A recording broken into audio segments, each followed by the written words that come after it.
Hello, my name is Lamicha James, and I serve as your educational mathematics specialist for Montgomery Public Schools. Let me begin by saying welcome back. It is my hope that you have enjoyed a much deserved summer break and that you're rested and ready to begin the 2018-2019 school year. I would also like to take this time to say thank you for the support that you give our students here in the district. I realize that classroom teachers are indeed our most valuable asset, and I am grateful as well as appreciative for what you do. My goal for today is to remind you of the district's expectations related to the curriculum as well as instruction for mathematics, to update you on the new curriculum frameworks, as well as to review you on the new lesson plan format. Be reminded that the Alabama Course of Study for Mathematics is our guide for determining what we teach.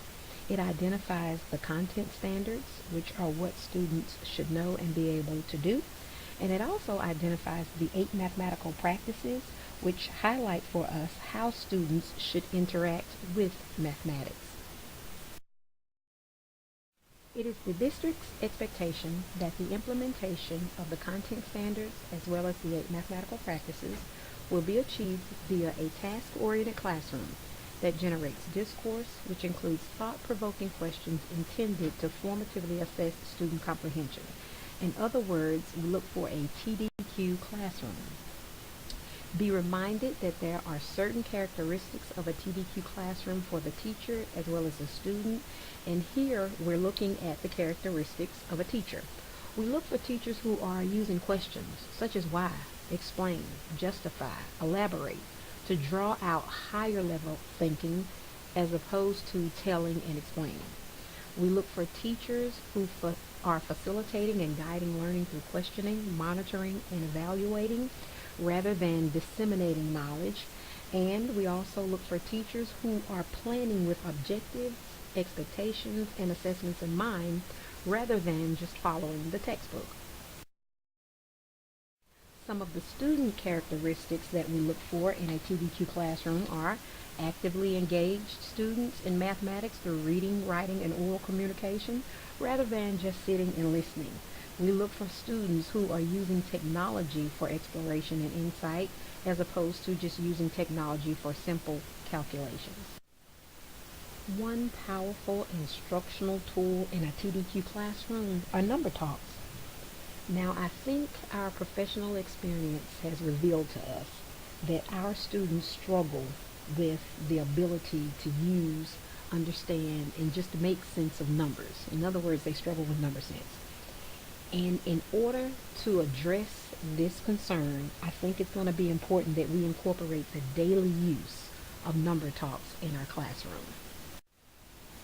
Now, what are number talks? Number talks is just a 5 to 15-minute classroom conversation that is constructed around a purposeful computation problem, and students use mental math in order to solve it. Now, please take comfort in knowing that there is no wrong way to conduct a number talk. So please be patient with yourself, be patient with your students as you begin to implement this strategy daily. The purpose is just to encourage students to think about as well as talk about mathematics by explaining what makes sense to them. And your role is to facilitate and to record. Now, here are the 5 steps to a good number talk. First, you as the teacher present a problem. Then students figure out the answer. They in turn share their answer as well as their thinking about how they got the answer. The class agrees on what the quote-unquote real answer for the problem is, and all of this is achieved via your teacher questioning. Now, the video link below is a great resource that identifies for you what a number talk is, as well as provides you with a visual of what a number talk should look like in a classroom. So please take an opportunity to watch all 3 of these. The videos will take less than 15 minutes. So at this point, I'd like for you to stop. If you're watching it with colleagues, please watch it together and discuss. And if you are watching it alone, please jot down any questions or concerns that you might have. Welcome back. Now let's take a look at the curriculum frameworks. We'll begin by identifying for you where to find them. When you log on to the MPS intranet, click on Documents, then click on the Curriculum and Instruction folder. You will then see the 2018-2019 Elementary Mathematics folder. Access that. Once you access the 2018-2019 Elementary Mathematics folder, you will see this page. On this page, the first 6 folders are grade specific, and the remaining documents are great instructional resources that you will find useful. In particular, you'll see near the bottom we have a Number Talks cheat sheet as well as a Number Talks quick start guide that I think you will find most helpful in the implementation of Number Talks in your classroom. So once you accessing a grade level specific folder will identify for you the documents that you see here. You see a fluency resource, a Go Math guidance document, a chapter test alignment.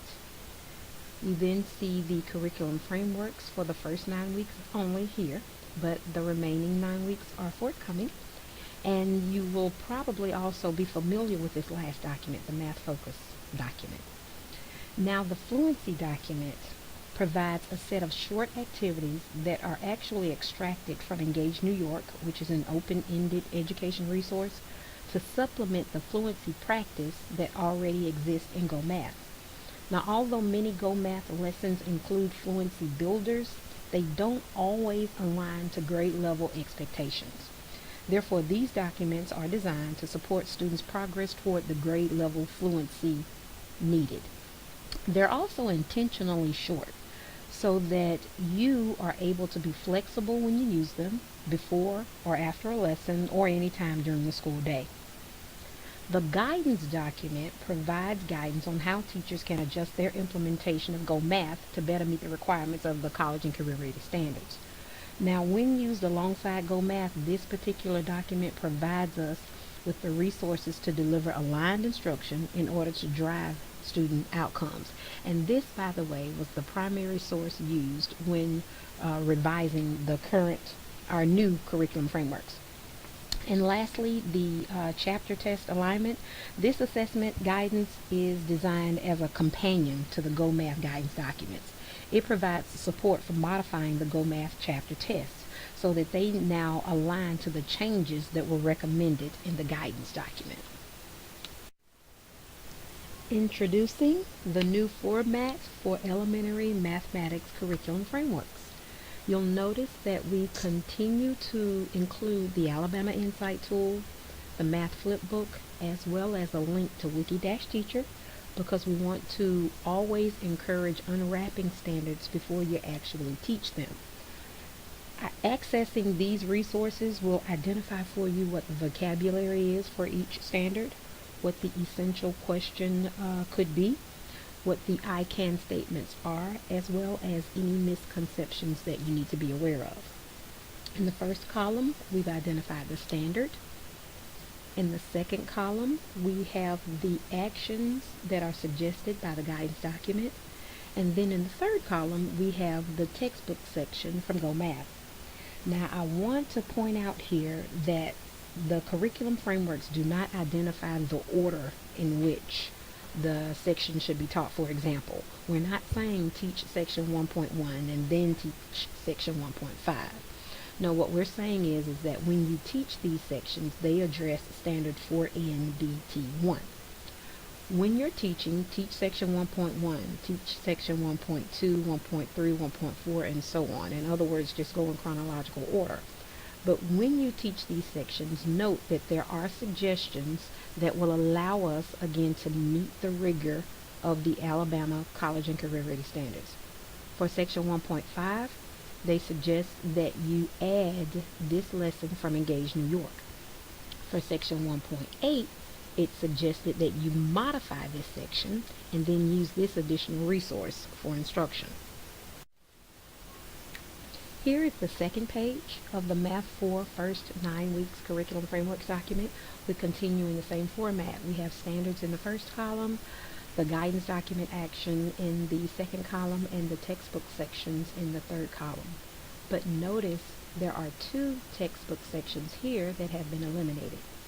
These sections are eliminated for various reasons. If you want to know the reason or the rationale as to why a section has been suggested to eliminate or modify, please reference the guidance documents that are located on the intranet, and it gives a rationale why.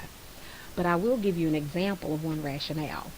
The reason why it was suggested to eliminate section 2.3 is because when we teach 4NBT5, it requires students to use strategies based on place value and the properties of operations, whereas this particular lesson 2.3 actually encourages a rule where students just add a 0 at the end of the number. So in lieu of section 2.3, we've identified an engaged New York lesson that you can use to meet the intent of the standard. In addition to adding to some sections, we also have identified sections that need to be modified, as well as sections that need to be condensed.